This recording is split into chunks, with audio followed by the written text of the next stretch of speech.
Elsa. Oh, God. No thing will stop me from seeking you out and making each one of you to your knees for what you have done. And you will cry me mercy, and I will have none.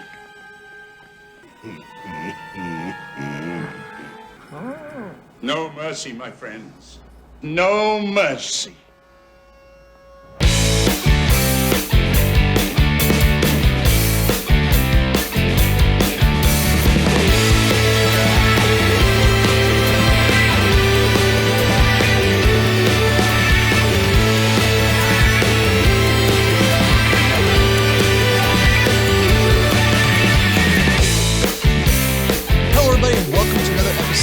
Of Ramble on Movie Reviews, another full Moon Roulette episode. Inadvertently here.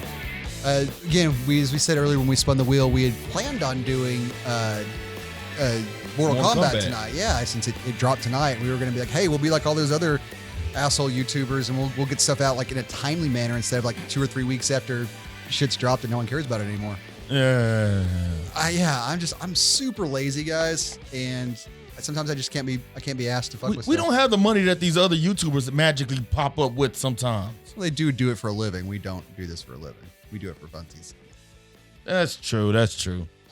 But we got lucky again tonight. Well, I say we got lucky again tonight. We got lucky for the first time because last time we spun the wheel, we thought we were going to get lucky because I thought The Dead Hate the Living was a good movie, and I was totally wrong. I was very wrong about that. But we got to watch actually what I thought was going to be the best movie on the board, because I do remember it being a lovely film, and that's Puppet Master 3. Toulon's Revenge. We got lucky. We landed on it, and it did not disappoint me. Honestly, it did not. It was just as good as I remember it being as a kid, so I guess I wasn't a complete idiot as a child. It was actually my first time watching it, actually. Yeah, this movie felt like one of the most competently made low-budget movies ever. Like, it was shot in 18 days.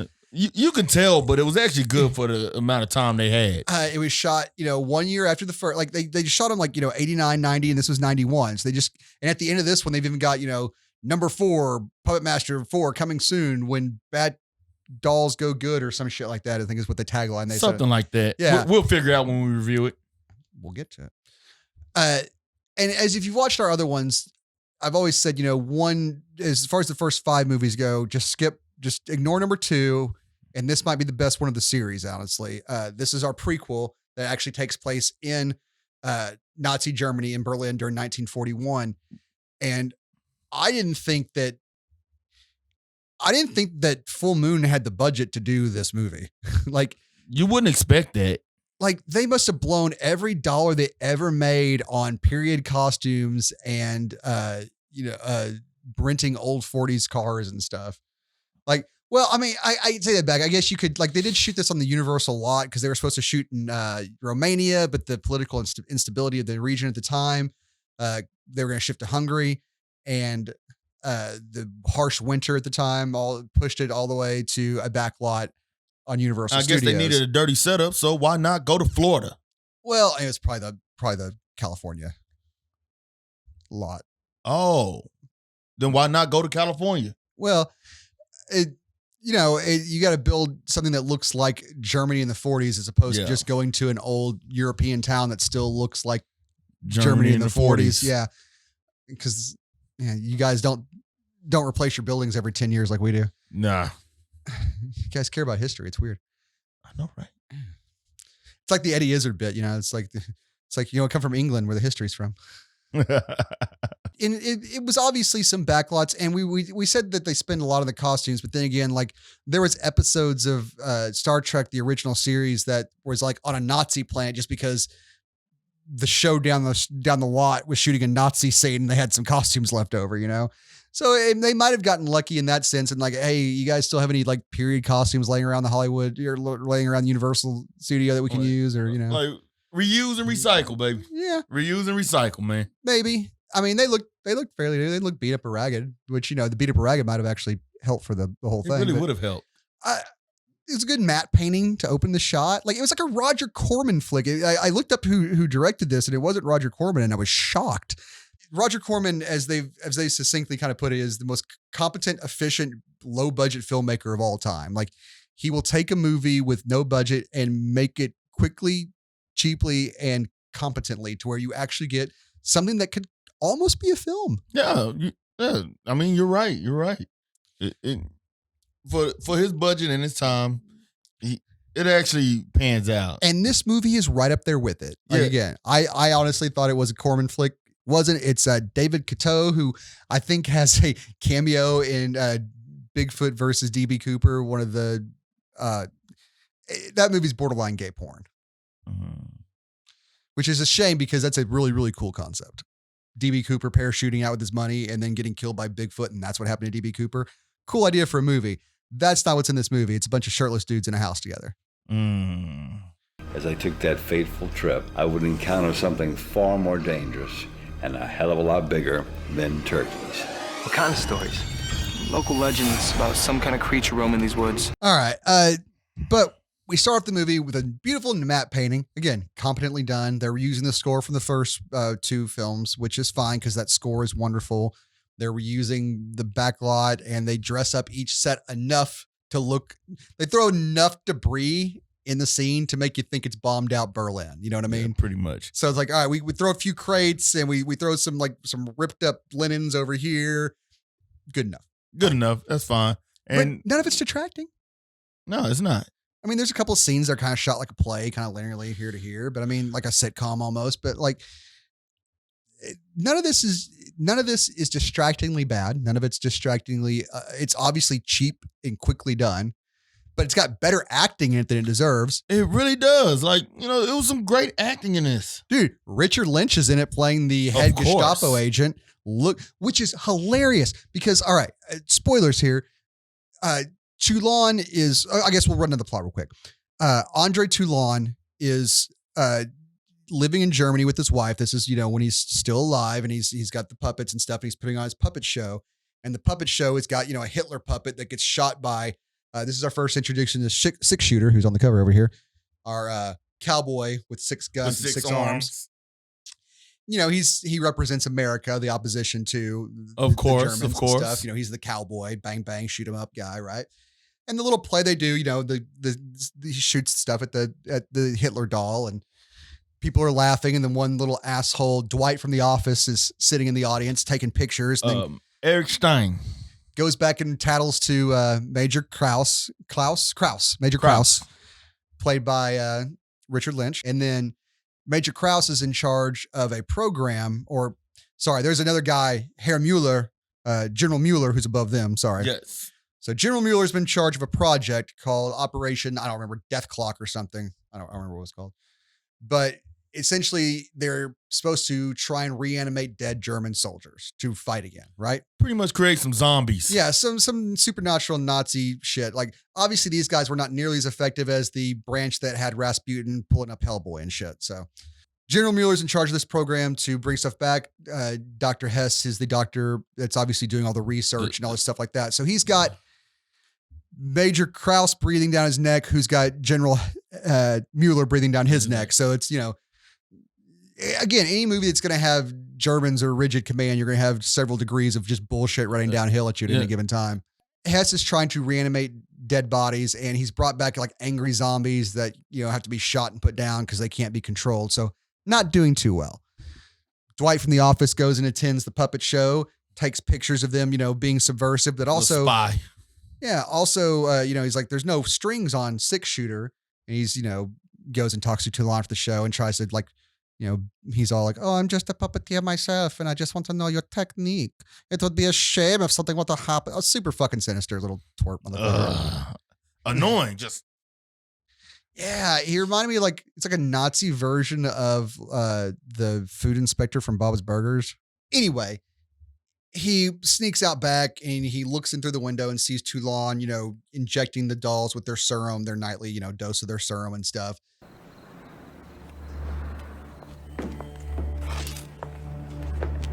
Hey, how come you always manage to be first in line for dinner, eh? You have such a big appetite. You could easily be the first in line. line if you wanted to, because we were bigger than anybody else. But you're not a bully boy, are you? Takes it back to the German high command, Klaus or Kraus. So I keep wanting to call him Klaus because of the fish from American Dad. Let's call him Klaus.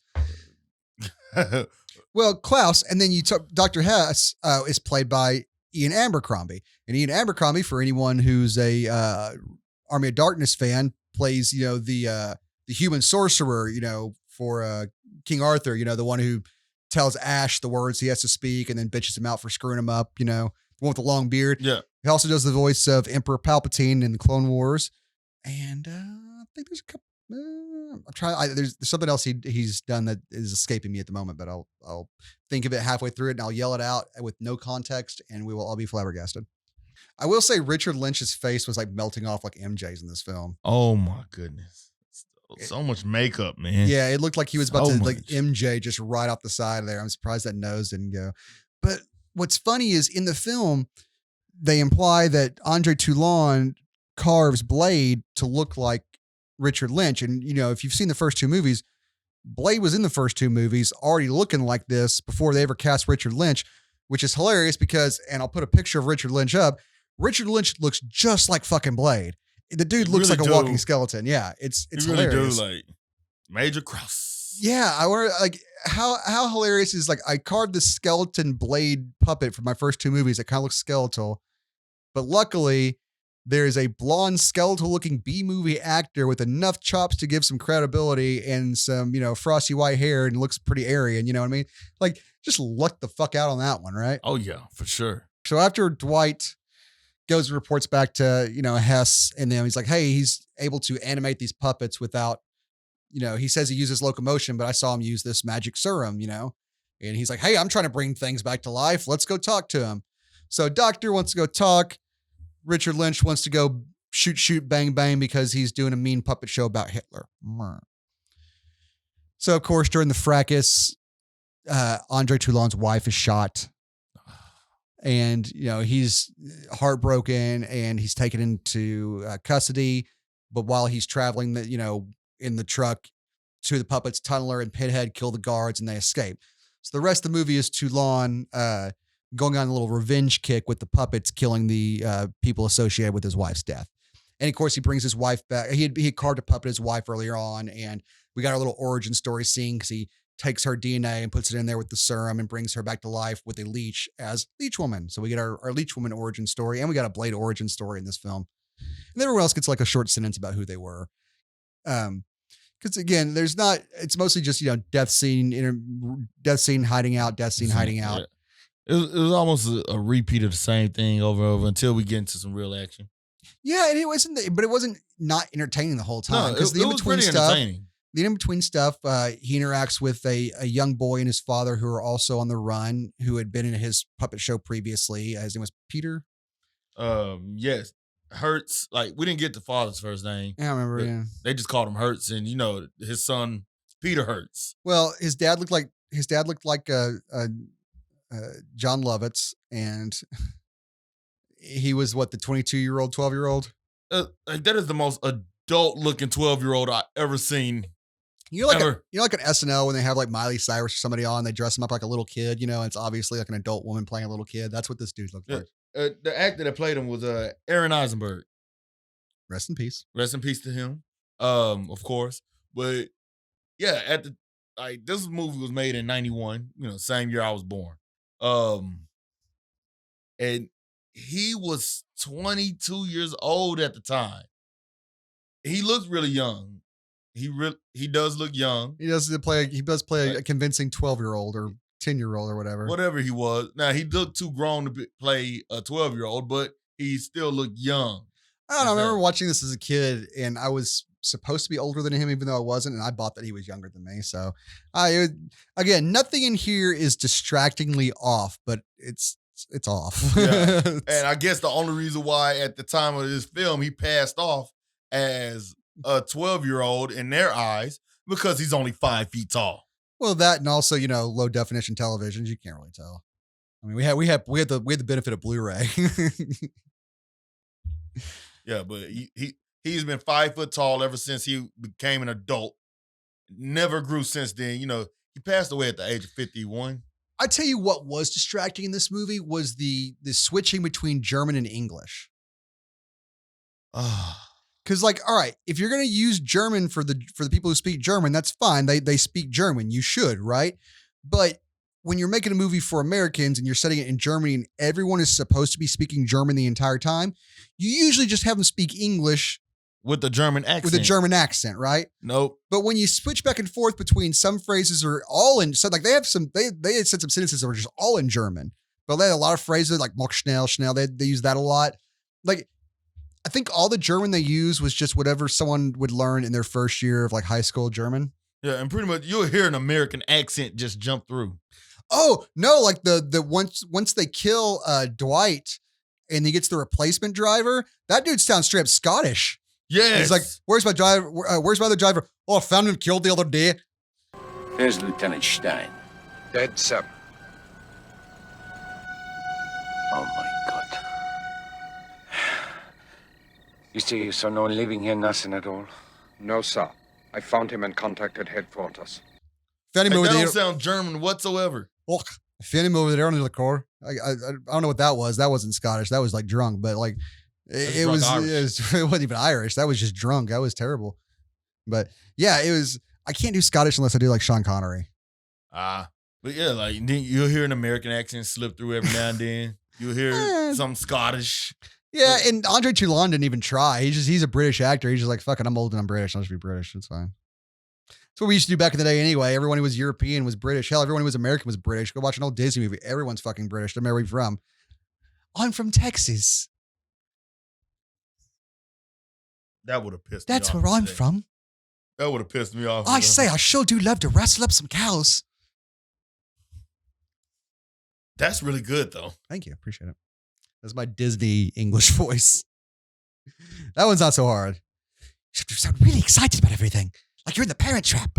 So one of the neat things about this was that I didn't know this until I went and read the IMDb trivia, so hopefully it's true.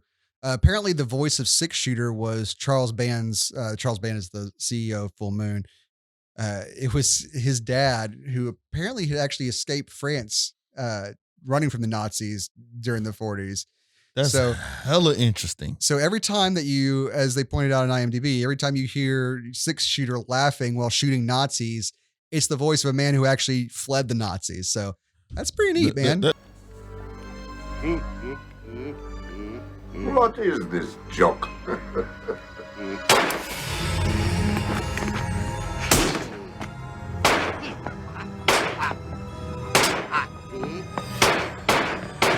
That's amazing. I should have given a cameo to Eli Wiesel while they were at it. Fuck. Eventually, Dr. Hess, he kind of comes around and he just wants to appreciate, Herr Toulon's genius and learn the secrets. While he's still hiding from the Nazis. But he goes to talk with them and Major Klaus shows up. And so Ian Abercrombie, helps him escape and ends up dying in the process. And so he ends up being the soul put into Blade. So Blade is actually Dr. Hess. Yeah. So while he's talking to Dr. Hess before he died, he explained to him who the rest of the puppets were. Jester was a bookkeeper who was a practical joker who was, how was he killed? What did they say? He was a practical joker. They didn't say why he was killed by the Nazis. They didn't say why. Pinhead was a truck driver who was executed for delivering food to Jewish refugees or something like that. Yeah, he was trying to take food to somebody who needed it. He was executed for that. But one of the things they didn't mention, but IMDb speculated about, or I don't know if they speculated or got this from an extra source that I don't know about. What they were saying was early on when they're getting the serum put in, he says to Tunneler, he's like, "You're always the first in line, so hungry," And what IMDb was saying is that it was an implication hinting at his past, in that he had died of starvation in the concentration camps, working in the mines because he's the tunneler. Yeah. So that I don't know if that's true or not. It wasn't told in this movie, but it's a great backstory if it is. So I'll take it. I like that. I like it. And then of course his wife. And of course his wife and his leech woman. So who did they say Six Shooter was? They remember who he was? do not remember, to be honest. Yeah, I don't remember what 6-shooter or tunneler was. Maybe he didn't mention that. Maybe I'm just maybe I'm maybe just glossing by it. I don't know. But he gave enough of a backstory to some of these characters that because at this point, after this point, the puppets will never be bad again. No. Or they might be in Cursed Puppet Master, but the movie's a piece of shit that uses clips from other movies, so we'll just ignore that it exists. But as far as the first 5 goes, from here on out, they're good. So we're establishing that they're sympathetic. They've got, they're people who were killed by Nazis. And it's one of the notes, one of the things I was saying while we were watching this, like, if all you do is kill Nazis, is it really a horror movie or is it just, a masturbation fantasy? Or comedy. Whatever. They're not mutually exclusive. I guess. Yes. The backpacks not exist in 1941? Yeah, okay. That is something that was noticeable is the entire movie, because he's running from location to location. He's got this big duffel bag with the puppets in it. It didn't even have a handle on it. But he's just like clutching the motherfucker like this the entire time. It's like, you couldn't find a bag with a handle or a strap? Like, did those not exist during those times? David Lynch got lung cancer making this movie. Yes. He was smoking in every scene, just nonstop. Poor bastard. It was like, you could not see him without a cigarette. Hell, even when he was killing somebody, he was smoking at the same time. Well, I'm pretty sure, like, for scenes that were supposed to be foggy, that I just brought David in early to smoke a couple before they started filming. They're rolling, and they're just like, hey, just fog up the scene for us. All right, go ahead. But yeah, this movie's a nice Nazi revenge trip film. It's a competently, cheaply made period piece that doesn't take you out of it because everything's done well enough to keep you in that moment and in this period. So you buy it. It's good. I like this movie a lot, and it's probably my favorite of the series. And I say that without having seen 4 and 5 in a very long time. And so I remember catching this movie the first time I saw it. I caught it on like Sci-Fi on a Saturday and like recorded it on my, like I grabbed a blank tape and stuck, or like not a blank tape, but just recorded over something else in my VHS player and and recorded this. And like, I didn't catch the first viewers over here don't know about VHS. I didn't catch the first bit though. I got from when he was arrested in the car. So that's where so my copy of that tape, because I had a little label on it that said Puppet Master 3, started there. That's all I had. And it had commercials in it that I'd usually pause during the commercials and press play again, but you usually get like 5 seconds of commercial, blah, blah, blah, and then the movie would start back up again. Yeah. But you miss like a couple of seconds because you're like, oh shit, it started again. Then you have to hit play. So you miss like the first like little bit of. That's how difficult things was. Like hard times back then. Hard times in the 90s, man. But yeah, when I used to watch this movie over and over again, that's the version I had. I recorded it off the TV and missed the first 10 minutes of it version. So it's always fun watching the first 10 minutes because I didn't see him very much. Man, this is a movie from my childhood that I absolutely love. Having been done in only 18 days, the stop motion was not bad. I mean, it was obviously a little less of it than in the previous 2 movies. You didn't get a cool blade jumping off and slashing scene, even though it was a split second. It was still pretty cool from the last movie. Wasn't a lot of that in this one, but the end visual with when they finally go after Richard Lynch and they knock him down, they put these 4 hooks in him, like the Achilles and the back of his skull and then one of his hands. And Andre Toulon's old bony 80-year-old ass, which I'm not buying that part for. I'll buy living puppets, but I don't buy that 80-year-old man's gonna be able to fucking haul Richard Lynch's ass up. But he pulls him up with the rope, and like you get this cool visual where he almost looks like a marionette for a second, and it's a great shot.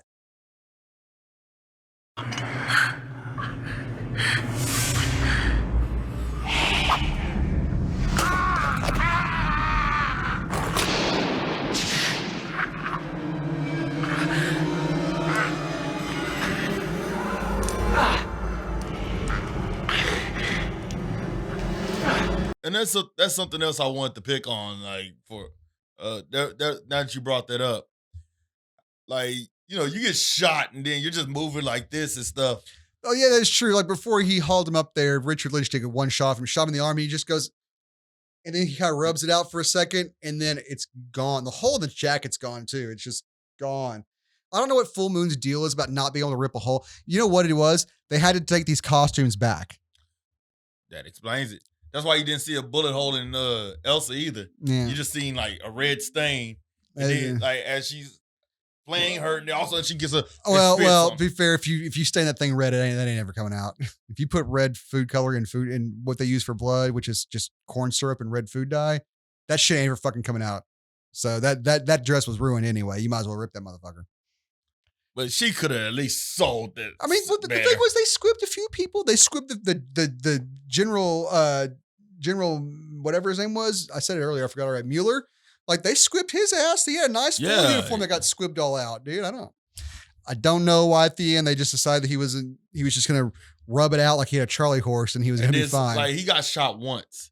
He got shot once by Major Krause. Why did I see 2 bullet holes in his back as he was turning around to get the rope? Oh, because he stole that uniform off somebody else. He stole. Actually, there should have been 6 because it was he stole that one off the one that fucking 6-shooter gunned out the door. Should have been 6 bullet holes in him. Oh wow! So if you're gonna nitpick, you gotta nitpick the other way around. All right, guys, thank you so much for joining us. Please go watch these movies. Watch the first 5 at least. They're fun. They're a lot of fun. Get drunk and enjoy them with your friends. Please please subscribe. Check us out on Instagram. I think Reggie does stuff with that occasionally. And I don't know. Anything else? Nothing else, man. Just keep watching us. Keep supporting us. Say hi to mother for me.